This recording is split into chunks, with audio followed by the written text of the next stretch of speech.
So hello guys, ito na guys ang aking cupping machine na bago. So ngayon guys, iinom ako muna ng kape. So ito guys, ito yung hindi pa siya nag-grinder. Ito yung pang-isahan, pang-dalawahan. So ngayon gagawa tayo ng kape. So ayan na guys, kasi nagawa ko na yan siya. Ayan.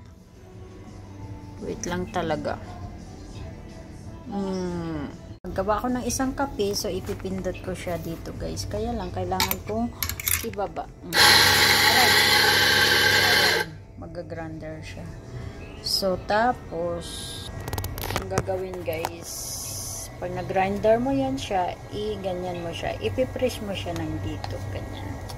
Tapos ilalagay natin dito guys. Ay,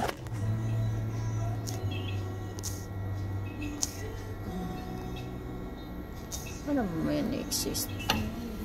Gawin natin siya dyan guys. So ayan na guys. So tapos ito siya guys, ito yung short kape. Ang short kape dapat ito yung baso niya. Tapos long, double short, double long. Tapos ito siya more long, kung gusto mo talaga yung parang hanggang dito siya mapupuno.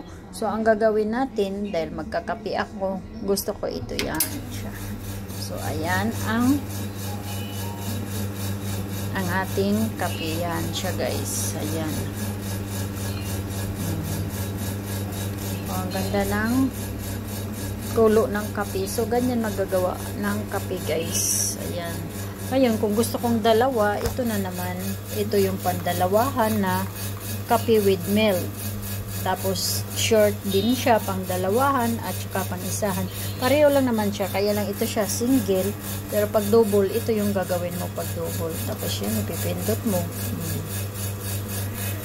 Ito naman siya pang single. So ayan na siya guys.